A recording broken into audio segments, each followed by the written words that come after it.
Explorando la temperatura. ¿Qué es la temperatura? La temperatura es la magnitud física que expresa el grado de frío o calor de los cuerpos o del ambiente.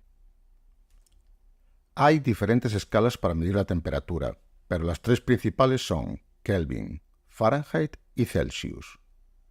La escala Kelvin es la usada por los científicos y propuesta por el Sistema Internacional de Medidas. Se representa con la letra K mayúscula.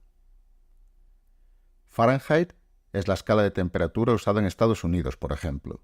Se representa con el símbolo de grado y la letra F mayúscula. Nosotros vamos a centrarnos en la escala Celsius, que es la más utilizada en el mundo y la empleada en España. Se representa con el símbolo de grado y la letra C mayúscula.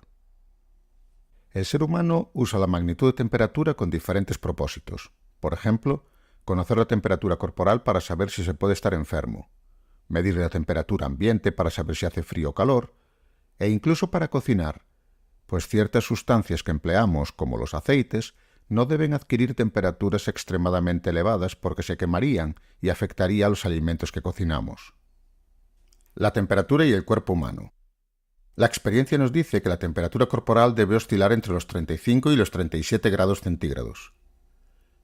Si superamos los 37 grados centígrados, lo normal es comenzar a sentirse mal, lo que llamamos comúnmente tener fiebre. Mientras que si nuestra temperatura corporal baja y nuestro cuerpo desciende de los 35 grados aproximadamente, sufriremos de lo que se llama hipotermia, es decir, baja temperatura. Tanto por exceso como por defecto, son temperaturas con las que debemos tener mucho cuidado si no queremos llevarnos un buen susto.